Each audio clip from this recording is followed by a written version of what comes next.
दोस्तों, world war one मानव इतिहास के सबसे घातक युद्धों में से एक रहा है। यह युद्ध 4 साल तक चला था, 1914 से लेकर 1918 तक, और इस युद्ध में कुल 37 देशों ने भाग लिया था। यह युद्ध आखिर क्यों हुआ था, कैसे हुआ था, हम आज के इस वीडियो में जानेंगे। दोस्तों, ये युद्ध 2 देशों के बीच में लड़ा गया था, एलाइड पावर और सेंट्रल पावर। एलाइड पावर में थी फ्रांस, रसिया, ग्रेट ब्रिटेन, तो वही सेंट्रल पावर में थी Germany, Italy, Austrian Hungary empire और ऑटोमन एम्पायर। ये युद्ध हुआ क्यों था? दरअसल दोस्तों, इसके लिए हमें पहले यूरोप के मैप को अच्छे से समझना होगा। उस समय का यूरोप का मैप और आज के यूरोप के मैप में बहुत बड़ा डिफरेंस है। पहले के टाइम पे सारी कंट्रीज मोनार्क थी, सिर्फ फ्रांस को छोड़ के जहाँ पे डेमोक्रेटिक सिस्टम था, बाकी सभी देशों में मोनार्किकल सिस्टम ही मौजूद था। उस समय जर्मन एम्पायर था, रशियन एम्पायर था, ब्रिटिश एम्पायर था, ऑस्ट्रियन हंगरी का एक पूरा एम्पायर था। अब ये युद्ध हुआ क्यों? दोस्तों, इस युद्ध के होने के पीछे का सबसे बड़ा कारण था बोस्निया का गुलाम होना। बोस्निया एंड हेर्जेगोविना एक कंट्री है यूरोप में। ये कंट्री आज भी है और उस समय में भी थी। ये कंट्री 300 साल तक ऑटोमन एम्पायर के अंडर में थी और उसके बाद इस कंट्री को ऑस्ट्रिया हंगरी ने गुलाम बना दिया।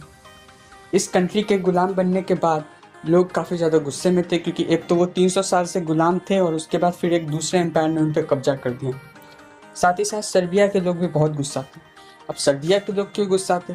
तो वह इसके पीछे का कारण यह है कि सर्बिया के लोगों का एक इमोशनल कनेक्शन था ऑस्ट्रिया के लोगों के साथ। सर्बिया के लोग अपने आप को स्लाव्स कहते थे और बोस्निया के लोग भी अपने आप को स्लाव्स कहते हैं।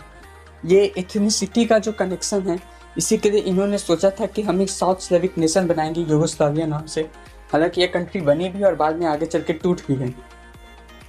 दोस्तों, बोस्निया जब गुलाम बना तो उसके बाद वहाँ पे कई सारे संगठन बनाए गए, जैसे ब्लैक हैंड बनाया गया और 1911 में यंग बोस्निया की भी स्थापना की गई। ये इस युद्ध के होने के पीछे का सबसे बड़ा कारण था 1914 में सराजेवो हत्याकांड। अब ये हुआ क्या था? तो दरअसल दोस्तों, ऑस्ट्रिया के जो राजकुमार थे, राजकुमार फर्डिनेंड, वो गए हुए थे बोस्निया में। वहाँ पे वो गए हुए थे एक यात्रा पे, और जब वो उस यात्रा पे गए तब हुआ क्या कि एक 19 साल के लड़के ने उनके गाड़ी के ऊपर बॉम्ब फेंक दिया। अब ये बॉम्ब फेंकने के बाद उनकी कार से लगा और कार से लगने के बाद टकरा के दूसरे रोड पे जाके फट गया। उसके बाद तुरंत ही राजकुमार फर्डिनेंड वहाँ से फरार हो गए और काफ़ी ज़्यादा गुस्सा भी थे वो बोस्निया के मेयर से कि हम आपके देश में आए और आप इस प्रकार से हमारा स्वागत कर रहे हो। उसके बाद उन्होंने इमीडिएटली फैसला लिया कि वो हॉस्पिटल जाएंगे और हॉस्पिटल जाके वहाँ पे जितने भी इंजर्ड लोग हैं उनसे मिलेंगे। अब रास्ते में उन्होंने एक गलत टर्न ले लिया और गलत टर्न लेते ही वहाँ पे एक 19 साल का लड़का जिसका नाम था गाब्रिएलो प्रिंसिप, उसने तुरंत गोली मार दी राजकुमार फर्डिनेंड को और राजकुमार फर्डिनेंड की तुरंत वहीं पर जाके मौत हो गई। इस हत्याकांड के बाद ऑस्ट्रिया के लोग काफ़ी ज़्यादा गुस्से में आ गए और ऑस्ट्रिया ने सर्बिया के खिलाफ युद्ध छेड़ दिया। सर्बिया को बचाने के लिए रसिया कूद पड़ा, उसके बाद ऑस्ट्रिया को बचाने के लिए जर्मनी कूद पड़ा और रसिया को बचाने के लिए फ्रांस कूद पड़ा और उसके बाद ब्रिटेन आ गया। और इसी तरीके से फ्रेंडशिप की चेन के कारण जो है वर्ल्ड वॉर वन स्टार्ट हो गया। दोस्तों, इस युद्ध में यूएसए किसके तरफ से लड़ा था? तो यूएसए एलाइड पावर की ओर से लड़ा था, यानी कि ग्रेट ब्रिटेन, फ्रांस, रसिया की तरफ से लड़ा था यूएसए की एंट्री बहुत लेट से होती है 1917 में। दरअसल होता क्या है कि जर्मनी ने एक शिप पे अटैक कर दिया था जिसका नाम था लुसितानिया शिप, और इस शिप में कई सारे अमेरिकी व्यक्ति मौजूद थे।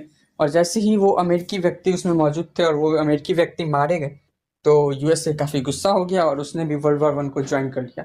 ये युद्ध 4 साल तक चला। इस युद्ध में कुल 37 देशों ने भाग लिया और इस युद्ध का अंत हुआ 11 नवंबर 1918 को, जब एक संधि की गई, यानी कि कोई भी देश सरेंडर नहीं किया, संधि होती है और इस संधि के साथ ही वर्ल्ड वॉर वन का जो है दी एंड हो जाता है। तो दोस्तों, कैसे लगी आपको ये वीडियो? आशा करता हूँ आपको ये वीडियो अच्छी लगी होगी।